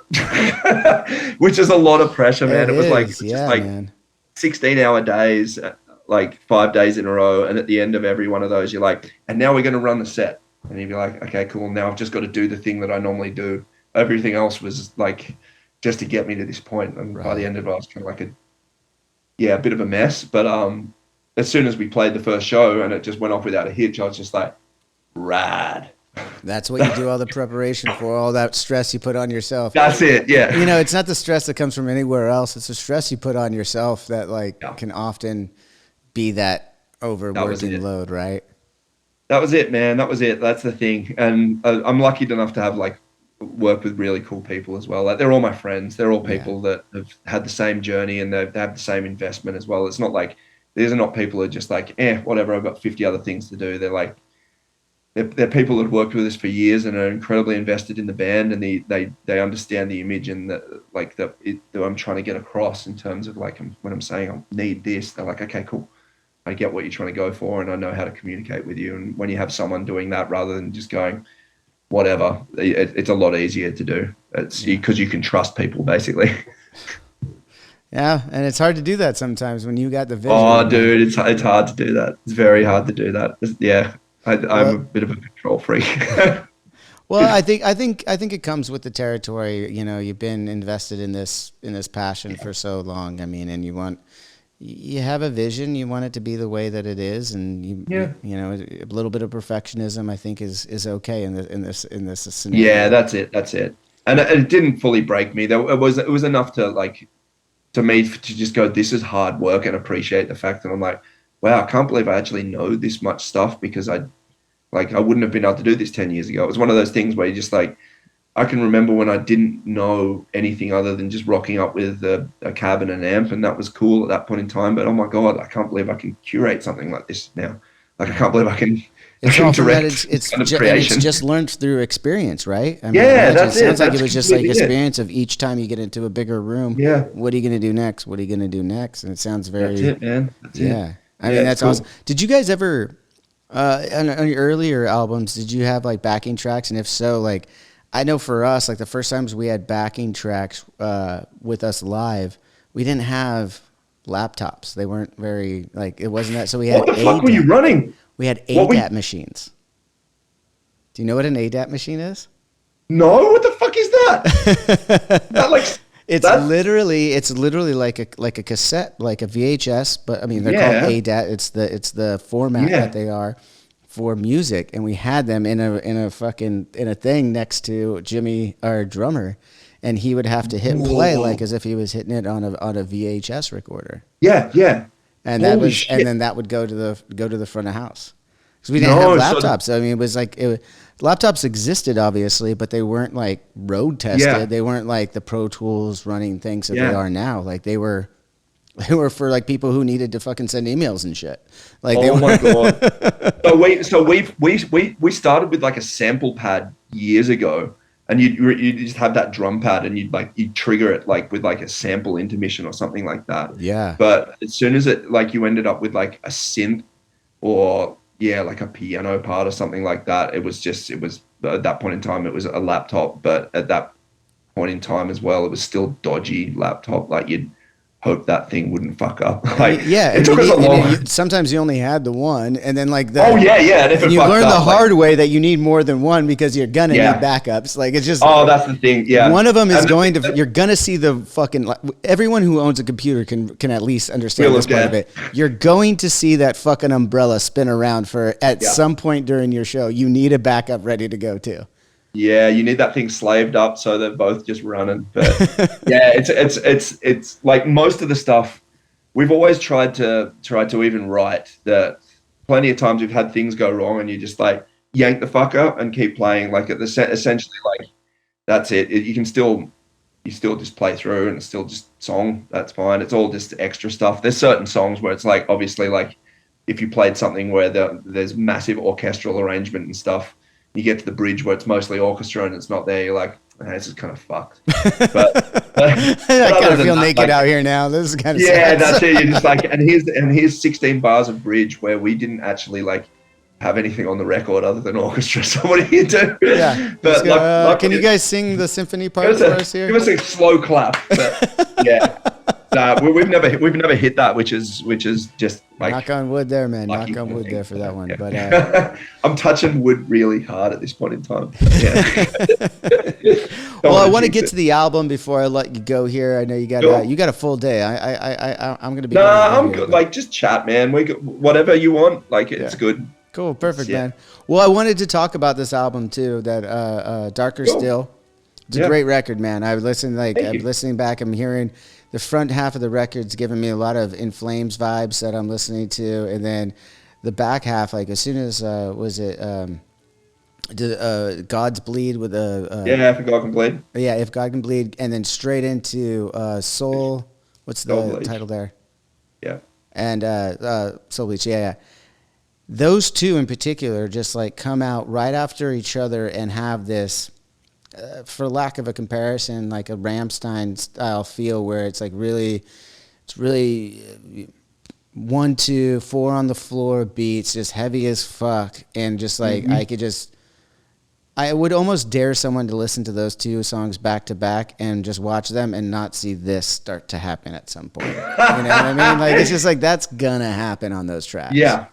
Yeah, man. That's kind of the thing. Like there's a lot of space and a lot of power in the majority of like the four to the floor thing is definitely in a lot of this record, but it does exactly where you said start to transition more heavily into that zone. Mm-hmm. A lot of this, like, it was a very interesting record to write simply coming from the musical standpoint, like of the goals, which we very specifically took into it, of the influence and what we were aiming to do in relation to what we hadn't done and had done previously. Because like, when you write a record, like you obviously have previous experience, like, like you have a set that you've been playing, or a set of songs that you've been playing, and like, I wish we had something that did something a little different, or so I think we could do something that would take us down this alley in relation to those other songs as well. Yeah, maybe it's something that fits into that vision of what the overarching show, those acts are going to be.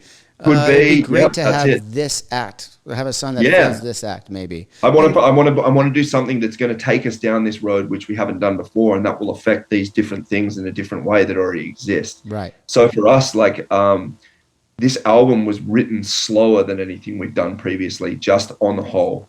Like the entire album, if you stacked it up next to things we'd done in the past, like the average BPM is significantly lower. It was less about that fast neck snap headbang, more about that groove headbang. And groove is what we went back to a lot with writing a lot of this stuff, because it was that unrelenting nature of being able to sink into a riff, or into a section of song, or just a song as a whole, and it to do exactly what you said, where like you find your head nodding and you don't even think about it, and then you get like, you sink into that groove and it traps you there. Like it traps you into that like headbanging kind of state, and that the power that is provided within that four to the floor beat and the space around it means the riffs can have a really hulking aspect to it, because you're not like, it's basically surrendering to the power rather than surrendering to the frenetic energy of adrenaline. And when you're coming from like an adrenaline based background, which is what we have a lot of songs where it's more circle pit than it is headbang. It's more punk rock than it is Pantera. So a lot of this stuff, like, it was a lot of 90s influence, and it was all written with that groove minded intention to it. And the idea that those moments when you put them in those big rooms are going to have a lot of room to breathe, just a lot of room to breathe, basically. And the journey that the album goes on basically is one of lulling you into a false sense of security. It lets you in at the start in a place that you can relate to, like Parkway's history to the closest degree, and from there the whole idea is to switch it up within every like 2 or 3 songs to throw something unnerving, to throw a switch in the expectation that people have of what's coming next, which snaps you back. It snaps the attention. Like, for better or worse, whether or not it's like, oh, I can't believe they did that, or like, fuck, did not expect them to do that. Either way, you're not pressing play on this thing and just going, it just drifting on through. It's like, it's not designed to be background music. It's supposed to be something which keeps your attention from start to finish. It makes you form an opinion on it. Yes, and I love that. I think that honestly, I think that's something that gets lost a little bit in our genres, or the hard rock genre, metal genre, over the last few years. It seems to have gotten a little bit lost. That art of pushing that a little bit, being we don't need it to be, every song needs to sound like it's ready to be on the radio right now, whatever. That's the thing. Like, I'd rather just write the songs that I want to fucking write and have that attention, Yeah, and I guess that's where. It's an interesting one. I've wondered about this for a long time, but it might be something to do with the commerce of music in the first place, and the fact of like, we're in an industry that is not at the top of like pop culture, so you can't rely on income stream coming in unless it's a hit. Like, the hits are the only things which gain enough traction to actually, keep it real, provide like an income for your band to keep going. And when that's the only thing which you can really bank on, you need to keep churning those out to a degree, which means that's kind of where I'm not going to say it's what people are aiming for, but that has an impact on where surely would have an impact on the way people write music, and then that in turn has an impact on the art that's created and what's expected of it. And the whole thing shapes the way that people perceive it and all of that. Like it's this very interesting cycle that I think happens around it. But if you remove yourself from that, I mean, then you're just in a place where it is that like imagination. Yes. That's it. And at the end of the day, like we come from a very, like the background of rock in general, let alone hard rock and metal and whatever else goes on around the subgenres people want to spill out. Whatever those, it's music, man. Can we just call it fucking music? It's music. That's the thing. It's music, and as soon as the commerce of it starts to dictate it, it kills the imagination. Right. And for us, I guess, like imagination is number one. Like it really is. Like at the core of everything that we do, has simply been like the key to our success and commercial success has literally been we have done what we've wanted to do. Right. All we've done is just go, do you like listening to this? Do you enjoy playing this? Sweet. And then we did it and people were like, hey, I like that too. And we're like, all right, well, if that's the measure for how this band operates, cool. Like you don't go back you don't look at the metrics of like, hey, this is going really well. You should do this. Hey, this is no, you like, can't. You sold can't this many t-shirts. You need a slogan with this many words or whatever. You just go, do I like doing it? Does it feed that drive? Does it fill that imagination like box that you're really that you need filled right now? And if it does, then that's the representation of like what it is, and everything else flows from that. So yeah. And then you end up with a bunch of really weird songs that we all enjoy. No, but I think you just nailed it, man. That's what it is. It's the imagination. You can't pigeonhole creativity. Like it's an oxymoron in a lot of ways. Like why are you going to box? It completely is. And what it does is it creates background music, and it creates something that's disposable. And like to be realistic, like you look at the way music is consumed these days, and this isn't a damn you Spotify rant, but it is literally, it's the soundtrack for disposable moments. It's the soundtrack for 30-second TikTok like trends. Like it's just and those things are designed to be replaced. They're not designed to live as a piece of art form immortal forever and to be a reference point. It's designed to take you to the next replaceable thing, like to wear itself into your brain to the point where you feel fucking sick of it. Right. And I've never wanted to feel sick of music.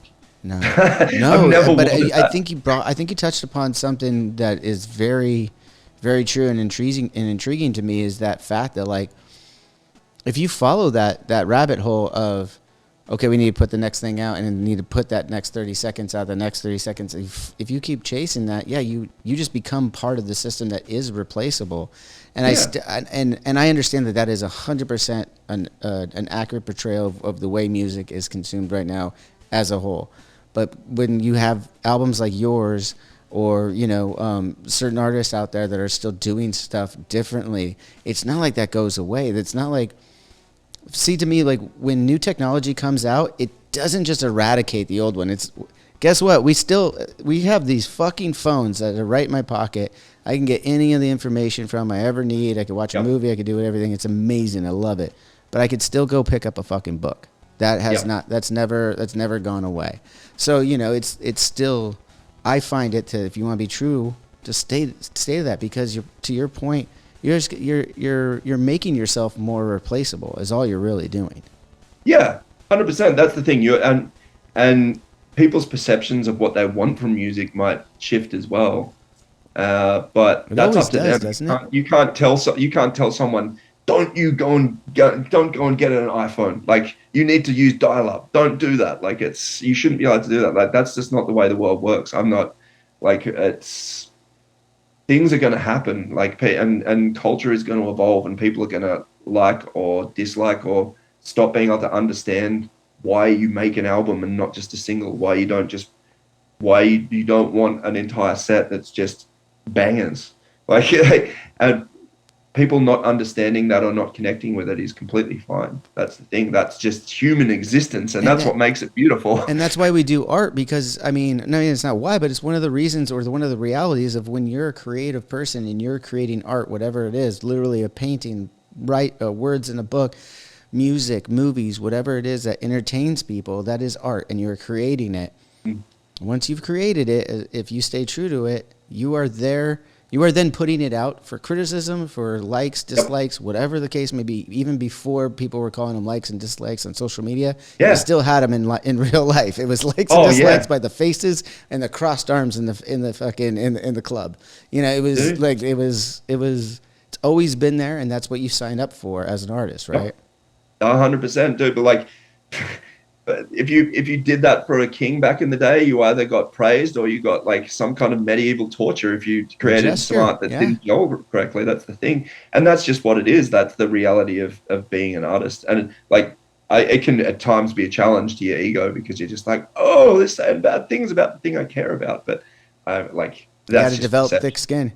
Got to first develop thick skin, and then you got to go through a midlife crisis and start caring and stop caring about it at all.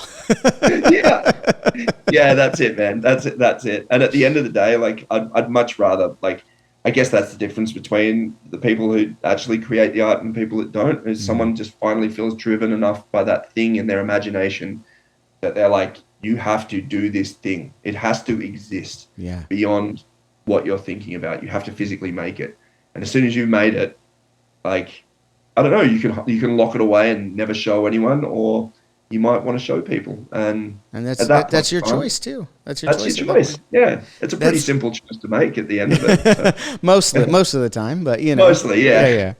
No, I mean that goes off into a whole other thing of why certain people feel the need to do that. It goes into that whole legacy leaving thing and where we came from as those individual microorganisms. And we could go into that another time, Winston, because I do want to get back to the process of this album real quick before I let you go, and then wrap up with another thing. But I did read that you guys you said it was a slow coming record, or a slower record. I thought you were about to say the slower coming, because it did take, you guys started writing in 2019 and then into 2022. It was a blessing and a curse. Yeah. So what's so funny is, again, a lot of similarities. We're in the process of making a record that is literally the longest that we've ever taken to do a record. Yeah, dude. And you know, well, people can read about that and talk about that another time. We're talking about Winston and Parkway Drive, and I'm just curious for those similarities that, as you just said, a blessing and a curse, man. Because it's like you take those little breaks that you've never taken probably in the process, and it takes you into a different artistic way, and really helps you to take a minute. Because again, when we're writing, when we're being artistic, you're really taking in what is around you. That's your muse. Oh, right? yeah. So if you're extending that process, that art might only get deeper, right? And in that, you know, I did read that you guys had a little turmoil amongst you guys. Oh, massive. Well. And I just wanted to, because I mean, that's a dynamic of a band, especially. I'm curious as I'm learning more about you guys and how similar it is that you guys were friends from even before. I want to know, is this like the alternate universe in Australia where you guys have like the same dynamic going on over there? Yeah, we'll see. So basically, like to start with, like oh God, where do I even begin? You said we got time. You said we got time. Yeah, we do. So I'll tell you about writing the album first. So, the core writing group, there's only 3 of us that actually write. It's our drummer Ben, Jeff, our lead guitarist, and myself. Okay. Luke is our manager. He just handles management at this point in time and helps out with like some creative direction here and there. And Jaya, our bass player, just plays bass, and he literally went off and built a house like in the woods over COVID. So like I saw him like twice. In 2 years. It's kind of rad too, though. I mean, just so rad. That's fucking. Man. I love that. It's fucking nuts. It's cool.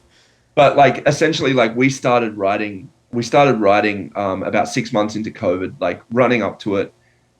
Before COVID happened, we were like, next year we're going to take a year off. We're not going to do anything because we haven't had a year off since the band started. We're burnt out as hell.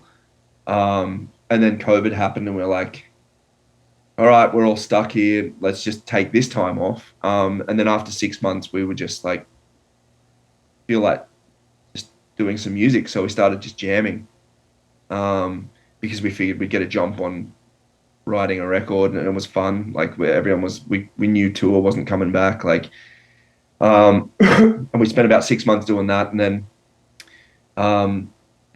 we realized that it was like, at that point in time, you're like, COVID is here for years. We're not getting out of this country for a couple of years. Like, even if we could go on tour, it's not going to happen within at least minimum 12 months. Um, and that put us in a very different mindset for writing, because essentially, like, the tour write cycle. Like, Mm-hmm. it's It's a the very it's a never ending story. yeah, never ending story. Like, and as soon as you finish touring, you go back into writing mode, and vice versa. But this time we're like, you're writing with no prospect of tour. Like, there's nothing. Like, all your tours have been rescheduled 3 times over at this point in time, and you've given up rescheduling because COVID's killing everything. So you have an infinite amount of time to write a record. So what are you going to write? And basically we're like, well, we want to push it further than anything we've done before. Like, we know the elements of what we do that we like, that we really want to have as a basis point. But from there, we're going to spread those branches out as far as we can go. And there's no excuse for not like really articulating that vision, because there's no time limit on it. So Right. like, if you don't know how to articulate a piece of your imagination, just figure it out in that time. So that's kind of what we started doing, just jamming around with things. Um, and the first year of writing it was good, because there was no pressure or anything. That was great. And then rolling into the second year, we're like, we could kind of get the idea that COVID was going to end, and we're like, maybe we should book in the studio. And we started figuring out that, and we had an approximate timeline. We're like, in 12 months, we're going to start recording. Um, and things started like coming together a bit more. But 12 months of writing for us, like, it leads you down this, for certain people took it in different ways, but like, we all had different stuff going on in our personal lives. But for Mm-hmm. Jeff especially, he's very the way his mind operates is like, he's a perfectionist in terms of the riffs that he writes and what he puts down musically. And the problem with perfectionism is that is a changing goalpost. Oh yeah. Perfectionism is perspective. And So especially with an open-ended time limit. that is the thing. And like, in our brain, we're like, infinite time, zero pressure, fucking rad. The reality of what that was became like, is this good enough?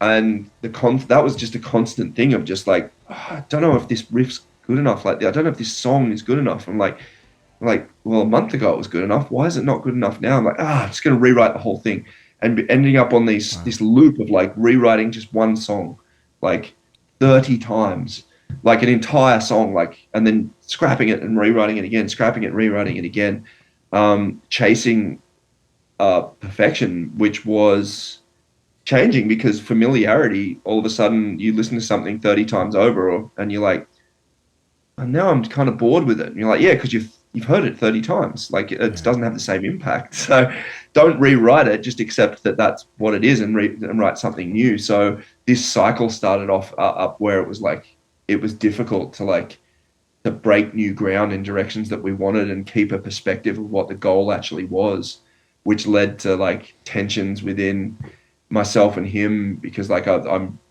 writing songs over and over and over again, like lyrics over and over, and I'm like, what the fuck am I even writing for? There's no, there's a, this is something is this the song? Is this not the song? I just spent a week writing this thing, and now it's not even a song anymore. Fuck. So Yeah. it was basically that, spiraling worse and worse and worse, in terms of keeping the whole concept of what the sonic thing that which we were creating, which ended up exactly what we wanted, which was great, but basically just like, the process just took a fucking hammer to our relationship within the band. over the process of creating it, and us just holding it together. Like the I feel like we all knew the goal, and we had that quite well articulated and knew how to get there. We just didn't have the healthiest way of getting there in the end, basically. Yeah, So well, I mean, like that's part of it when you're writing with somebody else, and yeah, I know that that could be butting heads or just the monotonous of it. Like they're just it just is what it is, and it's yeah, not like it's also all of it was also fueled by COVID. Like at this point in time as well, like Jeff handles like we record in his studio in his house, so he is in an environment where he essentially is not escaping from work. Like when he just goes upstairs back to his family, and we were right. locked down in our homes, and he's got two infant children who are sick, and he's also caring for his mother-in-law and trying to write a record during a pandemic. Like none of it Fuck. was a very healthy environment for him. And at the same point in time as well, this is all laid onto a dynamic of like it was 17 years of bad communication and bad like mental growth within the band. Like we never like that go go go attitude of survival which we had from the word go. Um, we never took the time to address anything. We never took the time to validate each other or actually do a lot of healthy like mental health work and growth as we went. We just kind of like slapped band-aids on these cracks as it went and just didn't Right. acknowledge them for the sake of just that drive being in that Right. You got to get to the record goal. tour. Fuck it all. We Just got to get to the goal. that's Yeah. it. That's exactly it. You're just like, we'll deal with it later. We'll deal with it later. And it just pushed so hard that we got to this point in the studio where like the cracks happened and the like the at the end of it we were like, congratulations, we've all achieved exactly what we wanted in this record. We can't fault that. But the cracks that are now there, we have to acknowledge because like we're now at a place where we know we have to confront what is going on here and why it's there if we want this to continue. So we're like, who wants to continue?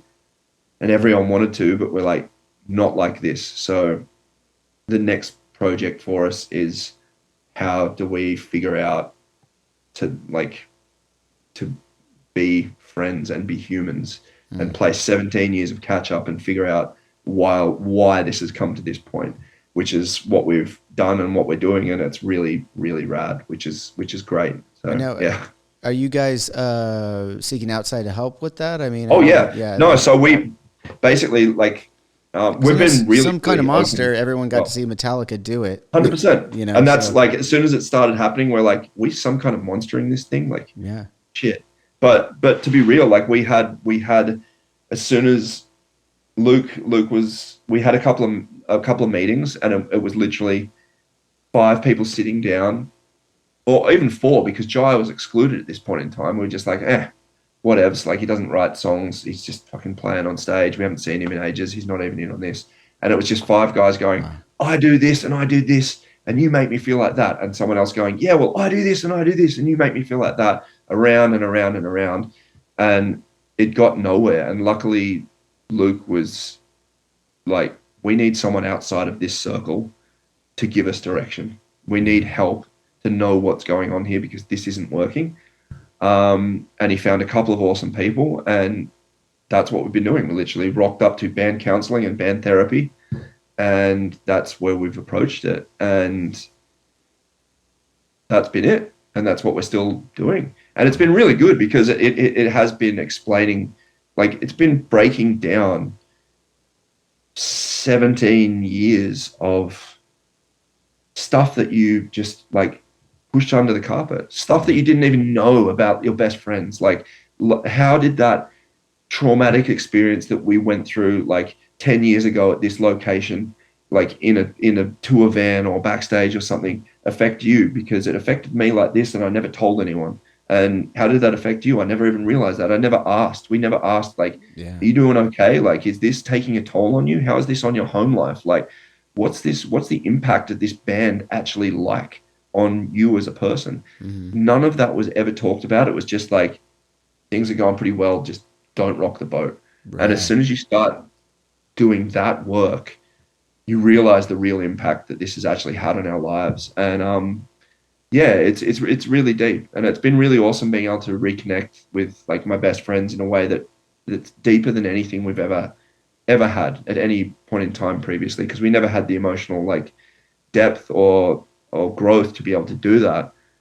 And at the same point in time, we've wanted to be really open about this journey and what we're actually doing. There's been no bullshit in anything we've put out. It's been literally like, we're putting out an announcement that things aren't working in the band, and it's because of very personal reasons, and we're going to go do work on it. And when you ask us what that work is, we're like, we need to go to band therapy. We need someone to help us because we can't help ourselves at this point. And hopefully set an example for other people, and especially other men in our society, to go and talk to someone else other than your friends, because it's having someone there to support you as a friend is very different from having someone there to try and explain things which you can't wrap your head around for whatever reason in this fucked up, crazy world, because it's a fucked up, crazy world, man. Sometimes you need a perspective other than the person right next to you, who probably has the same walls up that you do, that just validates your experience, that can help you actually understand and grow, because that's where the value lies. And hopefully we're providing a pathway for other people to be able to feel okay with doing that as well. Wow. I mean, yeah, it's so cool to hear you say that. I mean, again, shout out, props, whatever you want to say, to Metallica, who kind of made it. I mean, dude, when they did that 15 years ago, it's been now, everyone was like, oh, what the fuck are they doing? And now it's like, once again, just like when Lars came out and said Napster's gonna fuck with shit, everyone went, oh, man, what a dick. And then now that it's like, oh yeah, it fucked with shit. And then it's like, oh, why would a band need that?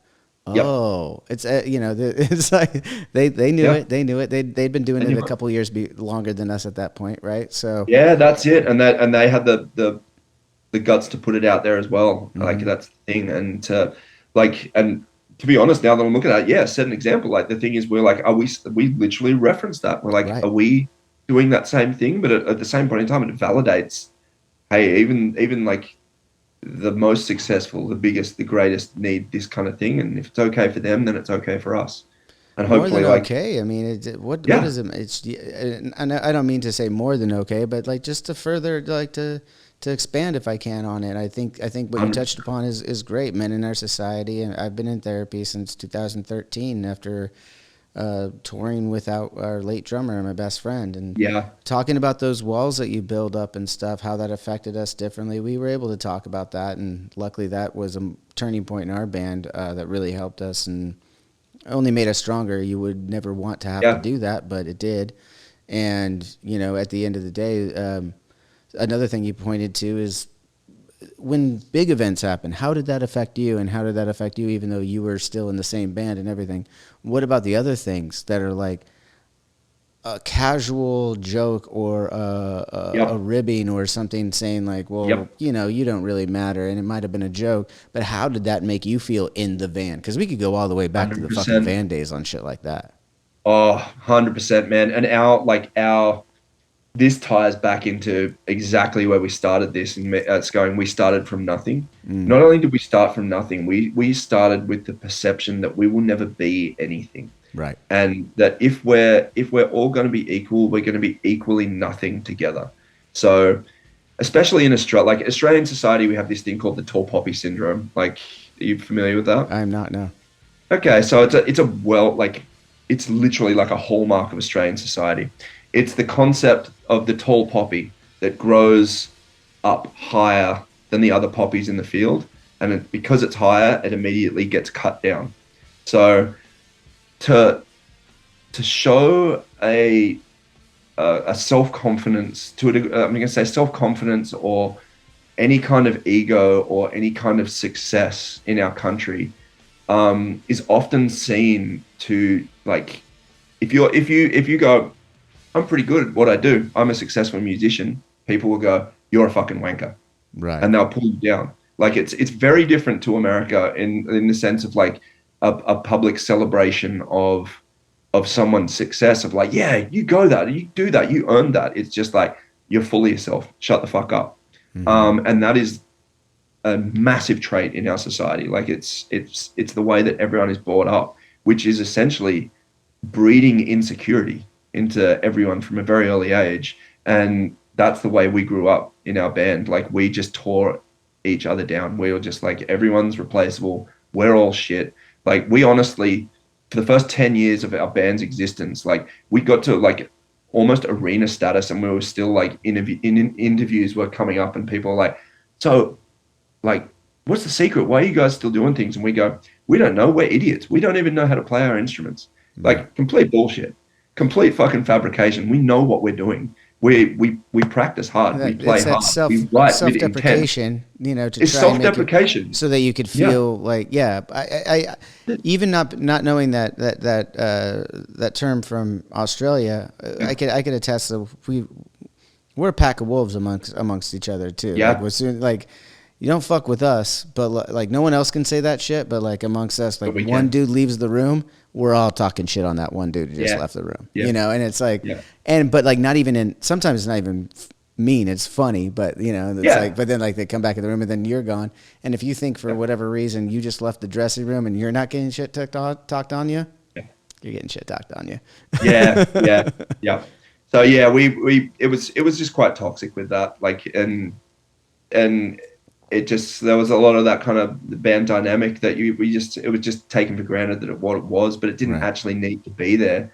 No one wanted it there. It was just the only way we knew how to socialize and with each other, I guess. Do you think it's a way to kind of try to keep everybody humble in a way too, though? You know what I mean? Yeah. I mean, we told ourselves that was what it was, but you can be humble and not be a dick. And it was just like, and that's like part of it, like that balance.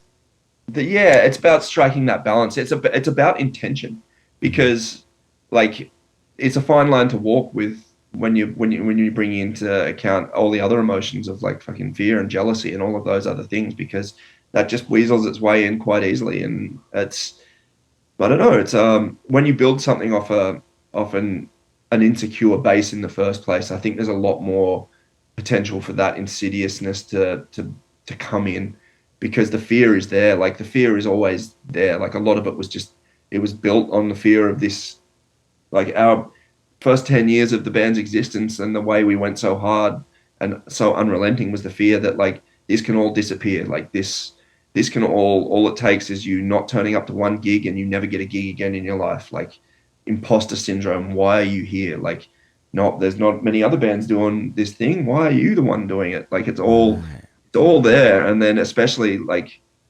coming from the place we've come from, and you kind of you don't expect anything. And when you don't expect anything and then you treat each other also like nothing, you wonder why those more negative aspects creep in. It's like, well, you left a massive gap there. Right. Like you left a massive void there because you didn't have like a sense of positive like self-image or affirmation or anything like that, because of whatever it was to do with like your society that you're in. Damn, man. I love hearing all this. I mean, I got it. Yeah, honestly, it's a lot of similarities there. A lot of things to take from, and I think that not just in our bands or anything. I just mean I feel like that's got to be a lot of artistry. You know, like you just 100%. Touched upon it. It's like why are we the ones that got to do this? I know plenty of better musicians. I know plenty of better bass players. Like, but for whatever reason, the stars align, and you almost feel guilty for that. Like I was talking 100%. To Miles Kennedy of Alter Bridge out here on the show, and we talked about that. It's like you have to like, we kind of carry this guilt of knowing, yes, we worked our asses off for this. We put everything like you did on the line. Literally, is like, if we're gonna fail together, we're gonna fucking fail together. Like it's okay. Yeah. Not that it's okay, whatever. You're just like, I'm willing to fucking fall flat on my face for this. And maybe that's the difference, or maybe there's a lot of people that were doing that too. It doesn't really matter at the end of the day. With that success, I think most artists like ourselves have carried that guilt of like, no, and like kind of why us, you know, like at a certain point, if you're if you're real enough and humble enough to look at it and go, wow, like this is awesome. I'm very thankful. Why me? You know, then you really start to carry that guilt, I guess. So I think you touched Yeah, upon it's that really an well. interesting one. I think it does really come down to that. Like, oh man, there's so many elements to it. Like when you come to literally just like it comes down to trust in the music industry in the first place, like all of everything because That's hard to do. it's hard. Like yeah, and you're also judging like essentially we gain our self-worth and validation through other people, and when it gets to a point where like you're in a position like we are, where it's thousands of people and people that you will never meet that see value in something so intimate as a creation of artwork, that you're like, surely they can't get it. Like, how does that little thing, that humble little spark that you have, resonate on this level?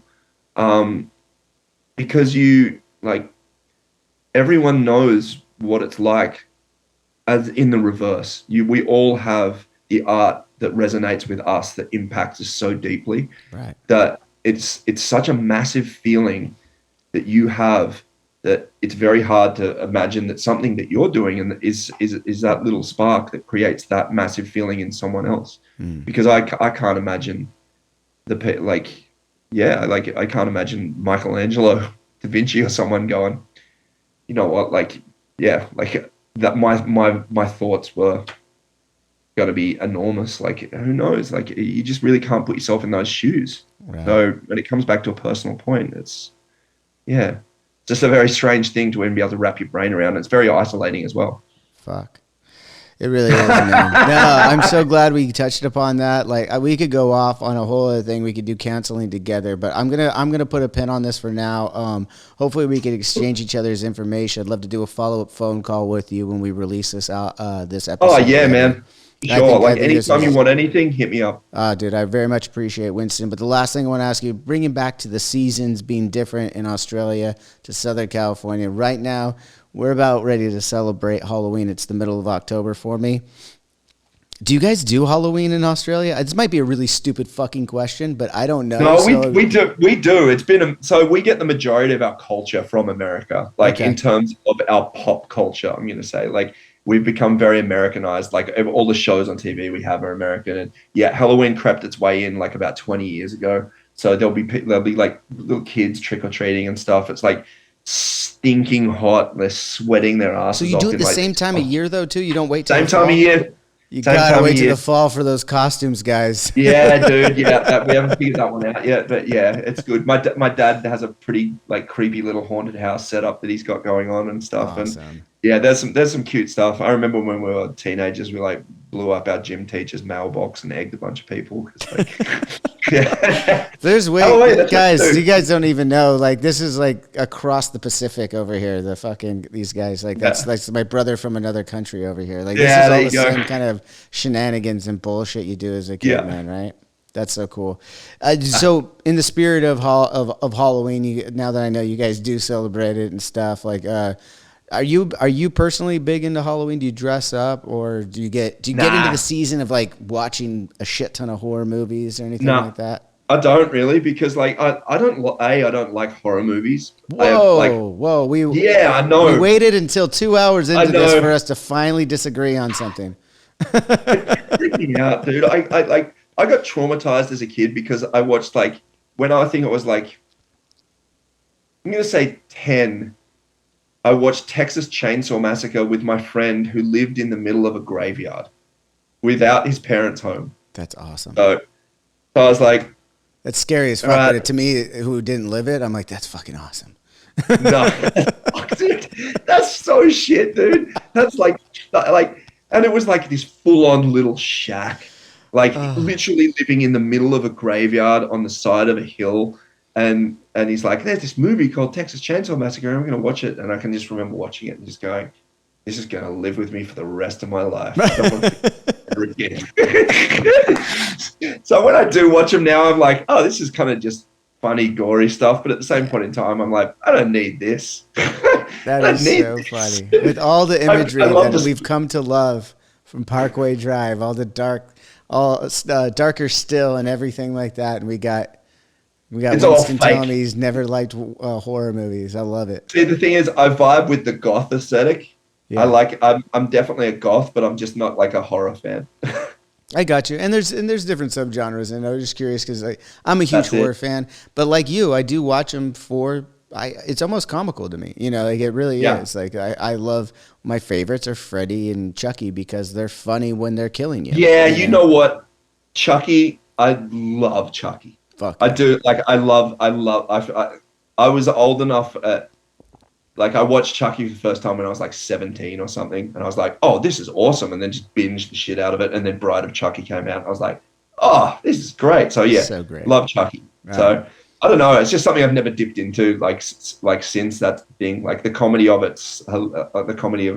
hilarious, but yeah. Army I of don't know. Darkness. Have you? I mean, if you Yeah, really like, yeah, I know. Yeah, 100%. Yeah, Army of Darkness, Evil Dead. Yeah, I love both of those as well. So I don't quite know what I'm saying here. Like even it's But been it's not 2 something hours, that man. goes back. We went down a couple of different blocks and we came back. I don't There you fault go, you for yeah. not knowing where we were going there. Yeah. We got lost Yeah. along the way in Australia in the outback, right? Yeah.